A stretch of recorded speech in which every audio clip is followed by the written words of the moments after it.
کیونکہ استقبال رمضان شریف کا یہاں عنوان لکھا گیا ہے تو ایک دو بات میں عرض کرنا چاہتا ہوں. میں بڑی تھوڑی تقریر کرنے کا عادی ہوں. آپ لوگوں کی محبتیں اور پھر یہ کہ جس شدت سے آپ لوگ منتظر تھے اور جس پیار سے آپ لوگ یہاں آئے، ایک آدھ بات رمضان شریف کے حوالے سے میری خاص خواہش ہے اور میری یہ خاص اپیل ہے. وہ میں ابھی سے لوگوں کو سن رہا ہوں کہتے ہوئے کہ روزے بڑی گرمی کے آ رہے ہیں. وہ خدا کے بندے تو نیت تو کر، تو ارادہ تو کر. رمضان شریف میں 3-4 چیزوں کا خاص خیال رکھنا ہے ہم نے. خاص ایک تو رمضان شریف میں قرآن پاک سے خاص محبت فرمائے. شہر رمضان الذی انزل فیہ القرآن، خاص محبت. الحمدللہ ہمارے ہاں قرآن کے عالم بھی موجود ہیں، حافظ بھی موجود ہیں، بلکہ مسجدیں کم ہوتی ہیں، حافظ زیادہ ہوتے ہیں. یہ دیکھ لیں، یہ مدارس کی خدمات ہیں اللہ کے فضل سے. قراء بھی ہیں، سب کچھ ہے. اب ضرورت ہے قرآن پاک سے محبت کرنے والوں کی. ہر نقیب، ہر خطیب یہ کہہ رہا ہے کہ سارا قرآن حضور کی تعریف ہے، کہتے ہیں نا جی. تو چاہیے نا کبھی کبھی رکا آئے محفل سے کہ جناب ہمارا دل کر رہا ہے ہمیں سورہ رحمان سنائی جائے. کبھی کبھی یہ رکے آتے ہیں نا فرمائشی رکے، یہ نعت پڑھے. یہ تو جب سب کہہ رہے ہیں یہ حضور کی نعت ہے سارا قرآن، تو کو رکا آنا چاہیے نا. آج سورہ حامیم سجدہ کی تلاوت سنائی جائے، آنے چاہیے نا یہ والے رکے بھی. صحیح کہہ رہا ہوں نا؟ تو خوب ارادہ کریں کہ قرآن مجید سننا ہے. ہم کھڑے رہتے ہیں پاسپورٹ کے دفتر بھی 1.5 گھنٹہ لوگ کھڑے ہیں، شناختی کارڈ کے دفتر میں بھی کھڑے، امیگریشن کی لائنوں میں بھی کھڑے. نیت کریں کہ میں نے جم کے قرآن مجید سننا ہے. اور جس مسجد میں پہلی تراویح شروع کریں کوشش کریں کہ ساری تراویح اسی میں پڑھی جائے. اور خاص ذوق کے ساتھ. خاص پنجاب میں ایک گاؤں تھا تو اس میں نا ایک دفعہ ایک بالکل عام سادہ سا آدمی دکاندار تھا، تو اس کا انتقال ہو گیا تو اس کی قبر سے خوشبو آنے لگی. تو اگر پیر صاحب ہوتے پھر تو بچوں کی موج لگ جاتی. کیا بات ہے بھئی، اتنی کرامت. عام سادہ آدمی تھا، قبر سے خوشبو آنے لگی. لوگ پہنچ گئے، معلومات کی، گھر تک گئے. کہا کوئی مطلب ٹھیک ہے داڑھی شریف تھی، نمازی تھا، لیکن کوئی ایسی خاص چیز ہم نے نہیں دیکھی. تو اس کے گھر والے بتانے لگے کہ نا قرآن مجید نہیں پڑھا ہوا تھا. بوڑھا آدمی تھا لیکن قرآن مجید سے عشق کرتا تھا. کئی گھنٹے قرآن مجید کو وضو کر کے اپنے پاس رکھتا اور پھر انگلیاں چلاتا اور کہتا میرے مالک نے میرے لیے جو بھی فرمایا ہے حق اور سچ ہی فرمایا. اسے چومتا، پیار کرتا. اللہ نے یہ اعزاز دیا کہ اگر انتقال ہوا تو قبر کی مٹی سے بھی خوشبو آنی شروع ہوگی. خدا را قرآن پاک سے پیار کریں، خوب ذوق بنائیں کہ ہم نے قرآن مجید کو سننا ہے. دوسری میری گزارش یہ ہے آپ حضرات سے کہ سحری میں اٹھنا تو ہے ہی، سودا لینے کے لیے بھی جانا ہے. ہمارے ہاں دہی دودھ کے لیے بھی لوگ صبح صبح جاتے ہیں. تو ایسا نہ کریں کہ تھوڑا 10 منٹ اور جلدی اٹھ جائیں اور پورا رمضان تہجد کی نماز پڑھیں. بڑی پسند ہے نبی کریم کو تہجد کی نماز. صبح اگر 2 رکعتیں نصیب ہو جائیں تو نبی کریم علیہ السلام نے فرمایا جب جوان آدمی تہجد کے لیے کھڑا ہوتا ہے تو اللہ فرشتوں کے سامنے فخر فرماتا ہے. یہ ضرور عادت بنائیں. صبح جن لوگوں کو چند نفل نصیب ہو جائیں اور پھر وہ دعا مانگیں. ایک تو رمضان، پھر تہجد کا ٹائم، اس ذوق. اور تیسری گزارش میری یہ ہے، غریب آدمی جو ہوتا ہے وہ سمجھدار نہیں ہوتا. چونکہ عقل مند ہونے کے لیے تو پیسے ہونا بھی تو ضروری ہے نا. میں نے دیکھا ہے کہ بالکل ان پڑھ آدمی ہو لیکن سیٹھ ہو نا تو بڑے بڑے سیانے لوگوں کو نصیحتیں کر رہا ہوتا ہے اور اس کی سنی بھی جا رہی ہوتی. میری غربت نے کیا مجھ کو زمانے میں بدنام، تیری دولت نے تیرے عیب چھپا رکھے. یہ نا غریب آدمی، اگر سیانے ہوتے تو وہ بھی مالدار نہ ہوتے. یہ نہیں سمجھدار ہوتے. یہ بیچارے کمزور ہی اس لیے رہ جاتے ہیں کہ ان کو چالاکیاں، تیزیاں الا ماشاءاللہ نہیں آتی. تو کئی دفعہ غریب تکلیف بھی دیتا ہے. جب آپ کچھ بانٹنے لگتے ہیں، جب کچھ آپ دینے لگتے ہیں تو کچھ چیزیں محسوس بھی ہوتی ہیں. بندہ دیکھ کر خیرات نہ کریں، اللہ کی رضا دیکھ کر کریں. ہمیں صحیح حدیث میں اس شخص کا تذکرہ بھی ملتا ہے جس نے آ کے نا محبوب کی چادر کو کھینچا تھا، یہ بخاری میں، اور گردن مبارک پہ نشان پڑ گیا تھا. اس نے کہا میں کچھ لینے آیا ہوں. چادر کو کھینچا, تکلیف ہوئی بظاہر, لیکن محبوب نے پھر بھی جب عطا کیا تو مسکرا کے ہی عطا کیا. غریب آدمی تکلیف میں ہے, مہنگائی نے آزمائش پیدا کر دی. تھوڑے سے امیر لوگ اگر اپنے اخراجات میں کمی لائیں, اگر جو عید پر 6 جوڑے بنواتا ہے وہ 2-4 سے گزارا کر لے, تھوڑا سا اپنے اخراجات کو کم کر کے صرف اپنے رشتہ داروں میں, اپنے دائیں بائیں تھوڑی سی توجہ کریں. اور ایک بات کا ضرور خیال فرمائیں, پردہ پوشی بہت بڑا حسن ہے, بہت بڑی خوبصورتی ہے. اگر یہ صدقات اور خیرات اور رمضان میں جو مساوات کا مہینہ ہے اس میں اگر تھوڑی سی نا پردے کے ساتھ, امام ابو نعیم نے لکھا ہے کہ 100 گھر تھا مدینہ شریف میں, 100, تھوڑی سی آبادی ہوتی تھی, 100 گھر کتنا زیادہ ہوگا. 3 وقت کھانا بھی پہنچتا تھا, کپڑے بھی پہنچتے تھے, بیمار کی دوا کے پیسے بھی پہنچتے تھے. کون دے جاتا ہے پتہ کوئی نہیں تھا. پھر اچانک سب کے گھر کھانا آنا بند ہوا تو لوگ پریشان ہوئے, ایک دوسرے سے پوچھنے لگے تیرے گھر کب سے نہیں آیا؟ کا 18 محرم سے. تیرے گھر کب سے نہیں آیا؟ اسی شام سے. تیرے گھر 18 سے. اب جب سب متفق ہوئے تو پتہ چلا کہ 18 محرم کو امام زین العابدین کا انتقال ہوا.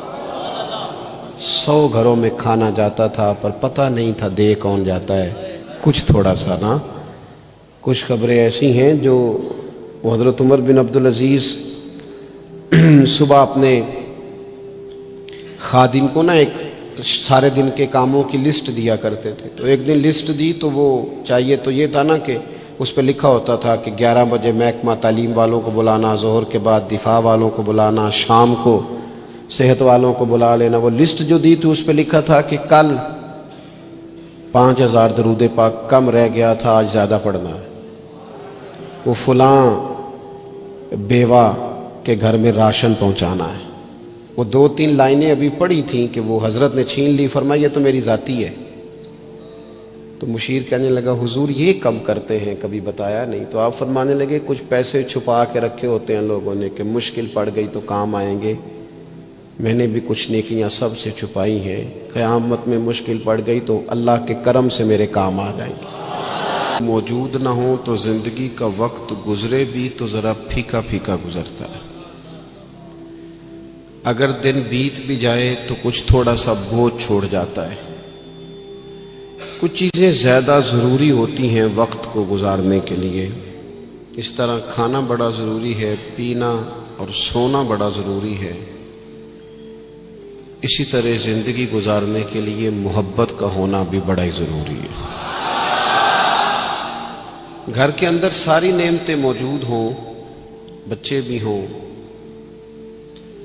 رزق بھی وسیع ہو, گھر بھی اپنا ہو اور کشادہ ہو, ہر چیز موجود ہو, بس میاں بیوی کے درمیان محبت موجود نہ ہو.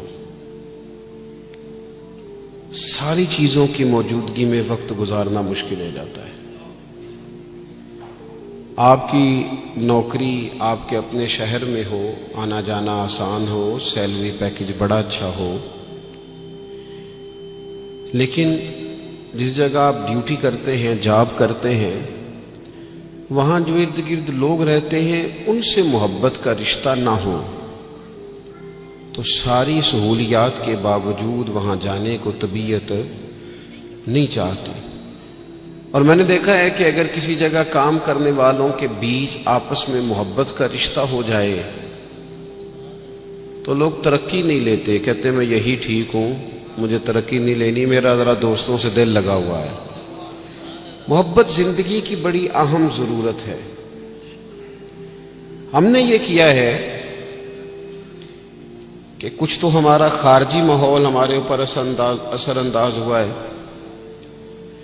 اور کچھ ہم نے لوگوں کے رویوں کو دیکھ دیکھ کر اپنے بھی رویے تبدیل کر لیے.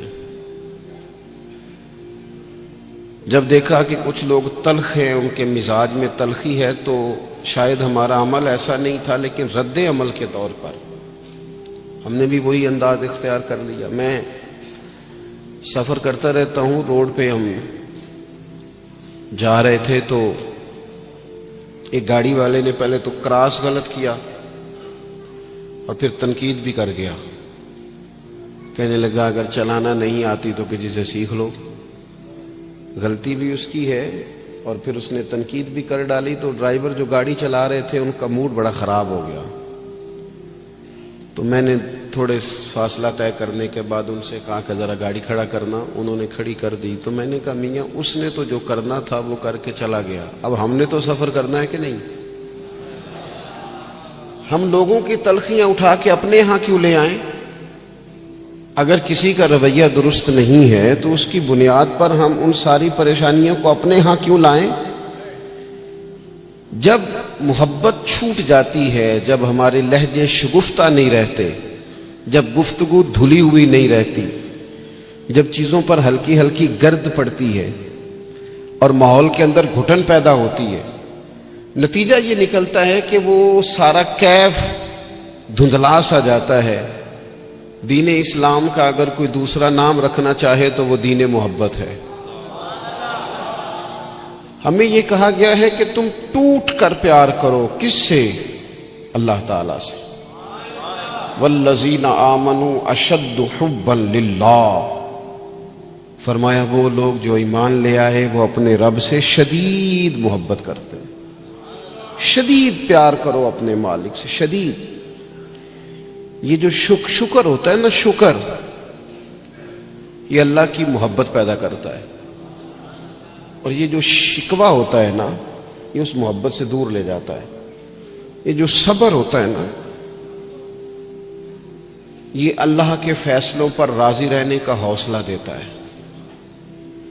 انسان ساری تکلیفوں کو اپنے مالک کی جانب سے جب سمجھتا ہے, صبر کرتا ہے, تو اس میں حوصلہ, طاقت اور ہمت آتی. وہ اللہ تعالیٰ کی محبت میں جب اس کو پوری طرح برداشت کرتا ہے تو اس کے اندر اللہ کی محبت آتی ہے.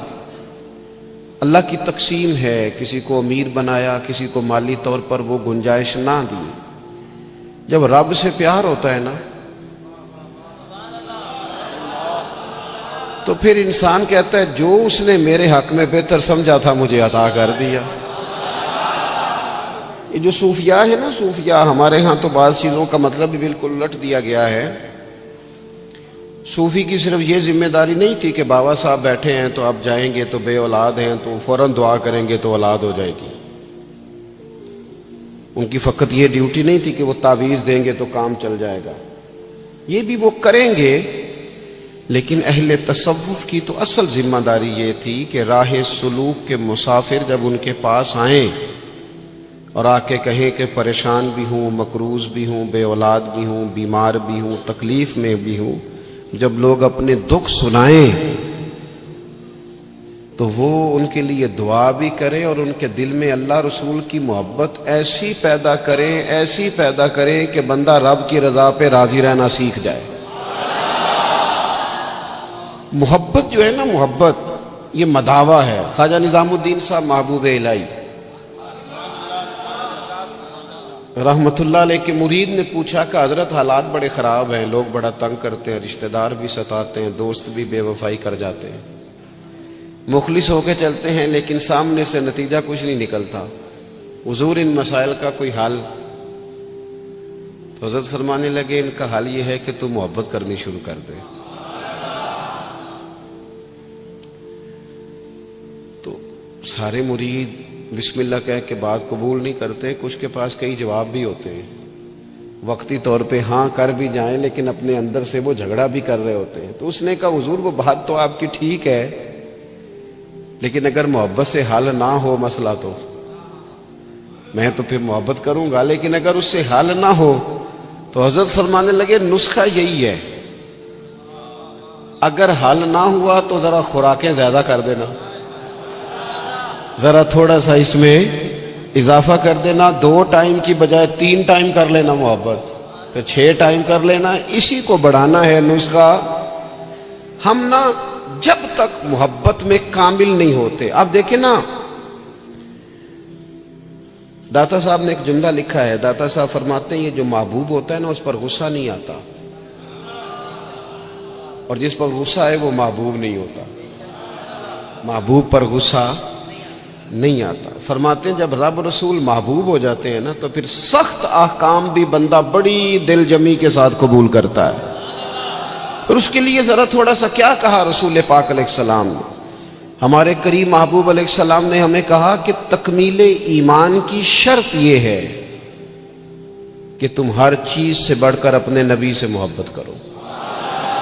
ہمیں نا پہلے اس پر غور کرنا ہے، اس پر پوری توجہ کرنی ہے، اس بات پر کہ ہمارے دلوں میں محبت کی وہ کیفیات، ہم ساری چیزوں کا حل تقریروں سے چاہتے ہیں۔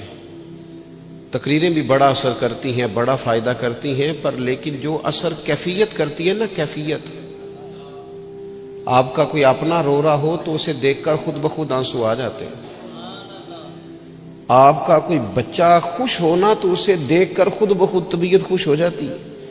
پہلے یہ عملاً دیکھنا ہے کہ رسول رحمت علیہ الصلوۃ والسلام کی محبت ہمارے اوپر کس طرح طاری ہے، اس کی کیفیات۔ والد صاحب اکثر پریشان رہتے ہیں، کاروبار نہیں چلتا، حالات ٹھیک نہیں ہیں، معاشرے میں، سوسائٹی میں گزارا کرنا مشکل ہو گیا ہے، کئی دکھ اگرچہ گھر نہیں لانے چاہیے پر کئی سارے دکھ گھر آ گئے ان کے ساتھ۔ بچوں نے دیکھا اپنے والد کو پریشان، کئی چیزیں بچوں پر طاری ہو گئیں، بچوں کی اماں نے انہیں بتایا کہ آج کل فرمائش کوئی نہ کرنا، تمہارے ابا پریشان ہیں، آج کل شرارت کوئی نہ کرنا، تمہارے والد ناراض ہیں، غصے میں۔ یہ ساری باتیں بچوں نے دیکھیں۔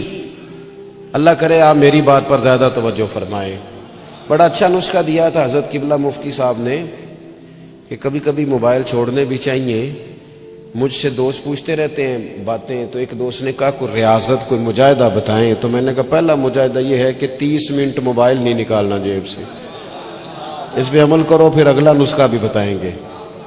لیکن وہ بھی بس مسکرائے تھے، جس طرح صرف آپ بھی مسکرائی ہیں نا، خالی اتنا ہی کیا تھا انہوں نے بھی جتنا کو آپ نے کیا ہے، اور پھر اس کے بعد انہوں نے وہی کیا جس کی مجھے اب بھی امید ہے کہ یہ مجاہدہ مشکل کام ہے میاں، اور بھی غم ہے زمانے میں اس موبائل کے سوا۔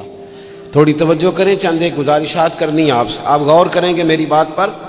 کئی قسم کی پریشانیاں ہمارے گھر آ جاتی ہیں، ہمارے بچے اس کا شکار ہوتے ہیں اور اس تکلیف اور اس درد اور اس کشف کو محسوس کرتے۔ تو کبھی ایسا بھی تو ہو نا کہ رات کو اچانک والد رو پڑے اور جب اس کی آنکھوں میں پوری طرح آنسو بہہ جائیں اور اس کی ہچکیاں بند جائیں تو بچے اکٹھے ہو کے اپنی والدہ سے پوچھیں والد کو کیا ہے؟ اس پریشانی میں اور اس انداز میں تو ہم نے کبھی نہیں دیکھا، کاش کبھی ایسا ہونا۔ اور جب بچے اصرار کریں تو والدہ کہ بیٹا تمہارے والی بات نہیں، اماں بتائیے ابا کو کیا ہے؟ تو ماں درد سے کہے بیٹا تمہارے والد کو نا نبی کریم کا مدینہ یاد آتا ہے، ان کو حضور کا شہر مبارک یاد آتا ہے۔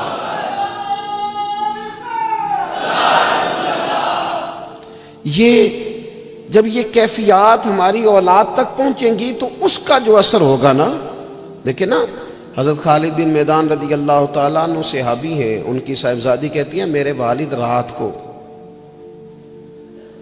کہا کرتے تھے کسی صحابی کو بلا کے لاؤ،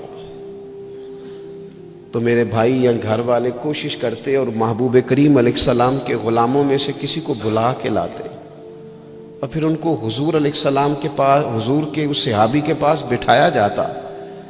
فرماتی ہیں پھر میرے والد ان سے فرمائش کرتے کہ مجھے میرے کریم رسول کی کوئی بات تو سناؤ، کوئی بات، کوئی تذکرہ۔ ہمارے ہاں چونکہ تقریریں روز ہوتی ہیں، جمعے میں تقریر ہو رہی ہے، محفل میں تقریر ہو رہی ہے، تو وہ لینے کا خاص ذوق اور لہجوں کا وہ وضو اور نیتوں کا وہ خلوص اور کشکول کا وہ سیدھا ہونا اور حصول کا وہ جذبہ، اس کیفیت کا الا ماشاءاللہ نہیں رہا۔ کہا کوئی حضور کی بات سنائے تو کہتے ہیں وہ کریم محبوب کے صحابی میرے والد کو میرے نبی کی جب کوئی بات سناتے تو میرے والد رونا شروع کرتے، اور جب کچھ لمحے اس کیفیت میں گزار لیتے تو پھر ان کے لیے وہ دن رات گزارنا آسان ہو جاتا۔ جب نبی پاک علیہ السلام کی محبت کا یہ غلبہ طبیعتوں پر طاری ہوگا، مزاجوں پر یہ غالب ہوگا۔ ہم نے نا ابتدا ہی سی بالکل شروع سے ہی اپنے بچوں کو دولت کی بات سنائی، انہیں سکھایا پیسے کیسے کمانے، وہ فلاں کا بچہ ڈاکٹر بن گیا اتنے پیسے کما رہا ہے، فلاں کا بچہ انجینئر بن گیا اتنے پیسے کما رہا ہے۔ ہم نے اپنی اولادوں کو، اچھا وہ نتیجہ کیا نکلا؟ رزلٹ یہ نکلا کہ وہ بچوں کو پتہ چل گیا کہ سب سے قیمتی چیز تو دولت ہوتی ہے۔ اور پھر ایک ٹائم ایسا آیا کہ انہوں نے نا اپنے والد سے یہ کہنا شروع کر دیا کہ ابا جی اگر آپ بھی کوئی ڈھب کا کام کر لیتے تو آج ہمارے پاس پیسے زیادہ نہ ہوتے، کیونکہ ان کو جو سکھایا گیا تھا۔ اگر محبت کے انداز سکھائے جاتے شروع سے، وہ چیزیں دیکھیں نا، ہم کتنی باتیں انہیں سکھاتے ہیں، اگر ان کے لہجوں میں وہ خلوص پیدا کرنے کی کوشش، حضرت لقمان علیہ السلام نے کئی نصیحتیں کی ہیں اپنے بچوں کو، اور قرآن مجید نے سورہ لقمان کے اندر آپ کی ان نصیحتوں کو بیان فرمایا ہے۔ ایک مقام پہ حضرت لقمان نے اپنے بیٹے سے کہا تھا کہ بیٹا لفظ نہیں، تیرا نا لہجہ بھی ٹھیک ہونا چاہیے۔ کچھ لوگوں کے لفظ ٹھیک ہوتے ہیں، لہجہ ٹھیک، لہجے بھی بعض اوقات اگر محبت والے نہ ہوں تو بڑی تکلیف دیتے ہیں۔ وہ شوگر کے مریض ہیں، مثال دے رہا ہوں، شوگر کے مریض ہیں سوسر صاحب، تو بہو نے پوچھا تھا ان سے صبح میں کہ ناشتہ لاؤں، تو انہوں نے کہا بیٹا ابھی میرا جی نہیں چاہتا، لیکن وہ شوگر ہے، گھنٹے دو کے بعد کمزوری ہے، بھوک لگ گئی تو آواز دی بٹیا ذرا کھانا تو لانا، تب وہ ناراض ہو گئی، ابا جی میں نے تو صبح بھی پوچھا تھا آپ سے، گھنٹہ پہلے بھی، ابھی آپ نے پھر کھانا، اچھا وہ لے آئی، پر برتن ذرا زور سے پٹکے، اس نے دروازہ ذرا زور سے بند کیا، بوڑھوں کو اپنی تذلیل محسوس ہوئی، وہ لہجہ ٹھیک نہیں تھا۔ شام کو جب اس کی شکایت ہوئی کہ ذرا اسے سمجھائیے گا، تو وہ کہتی ہے اپنے شوہر سے کہ ابا جی سے پوچھیں بھلا میں نے کہا کیا ہے، تو کہا تو اس نے کچھ بھی نہیں، لفظ تو بتائے جا سکتے ہیں، کیا جملہ بتائیں، اس نے واقعی کچھ نہیں کہا، لیکن اس کا لہجہ، اس کا انداز، اللہ کرے میں جوانوں کو بات سمجھا سکوں، لفظ بھی ستھرے ہونے چاہیے اور تیرا لہجہ بھی ذرا باوضو ہو تو بات بن جائے گی۔ اگر تیرا انداز بھی تھوڑا، بعض لوگ صحیح بات کر رہے ہوتے ہیں پر صحیح لہجے میں نہیں کر رہے ہوتے، وہ ٹھیک کہہ رہے ہوتے ہیں پر ان کا انداز ٹھیک نہیں ہوتا۔ حضرت لقمان نے اپنے بیٹے سے کہا وَلَا تُصَغِّرْ خَدَّكَ لِلنَّاسِ، بیٹا لوگوں سے منہ ٹیڑھا کر کے بات نہ کرنا، تیرا انداز بھی شستہ ہو، تیرا لہجہ بھی اچھا ہو، تیرا چہرہ ٹیڑھا نہ ہو جب تو لوگوں سے کلام کر رہا ہو۔ میرے دوستو، انداز جب پیار والے ہو جاتے ہیں، لہجے جب خلوص والے ہو جاتے ہیں، جب ہماری اولادوں میں یہ محبتیں منتقل ہوتی ہیں، جب یہ محافل اپنا اصل حسن اختیار کر جاتی ہیں اور یقین کی اس دولت تک چلی جاتی ہیں، تو پھر وہ محبت کی جو کیفیت ہوتی ہے نا، وہ اس طرح کا رخ اختیار کر جاتی ہے کہ جس سے انسان محبت کرتا ہے پھر اس کے لیے وہ جذباتی ہوتا ہے۔ چھوٹے چھوٹے بچے بھی جو ہوتے ہیں نا، چھوٹا بچہ، چلے اگر آپ کا تجربہ نہ ہوا تو یہ تجربہ کر کے دیکھیے گا، چھوٹا بچہ جس کی 4-5 سال عمر ہے نا، اس کے والد کبھی گھر میں اپنی ہی زوجہ سے، آپ کی توجہ ہوگی میری بات پر، والد اگر اپنی ہی اہلیہ سے گھر میں کو سخت بات کرتے ہیں نا، تو بچے کو پیار ہے ماں سے، ابھی اسے پتہ نہیں ہے بات کیا ہو رہی، ارے ماشاءاللہ، ابھی اسے خبر نہیں ہے کہ بات کیا ہو رہی ہے اور اس کا پس منظر کیا ہے اور پیش منظر کیا ہے، لیکن اگر کوئی تلخ بات والد کرتا ہے نا اپنی بیوی سے، تو بچہ 4-5 سال کا ہے تو ماں کے حق میں کھڑا ہو جاتا ہے، نہیں کھڑا ہو جاتا، کہتا خبردار میری اماں سے بات کوئی نہ کرنا، حالانکہ اسے ابھی پتہ نہیں ہے کہ اس کا پس، اللہ کرے میں آپ کو سمجھا سکوں۔ او خدا کے بندو، 4-5 سال کا بچہ چونکہ ماں سے محبت کرتا ہے اور خالص کرتا ہے اور صحیح والی کرتا ہے، تو اپنے ہی والد کے سامنے اپنی والدہ کے حق میں کھڑا ہو جاتا ہے، اور اگر اس کا بس چلے تو ہو سکتا ہے وہ سختی بھی کرے، خبردار میری اماں کے بارے میں، میری والدہ کے بارے میں بات نہ کرنا۔ تو 5 سال کے بچے کو اگر ماں سے محبت ہے تو اس محبت میں اتنا جذباتی ہے، تو اگر امتی کو رسول پاک سے سچی محبت ہو، امتی کو اگر سچی محبت ہوگی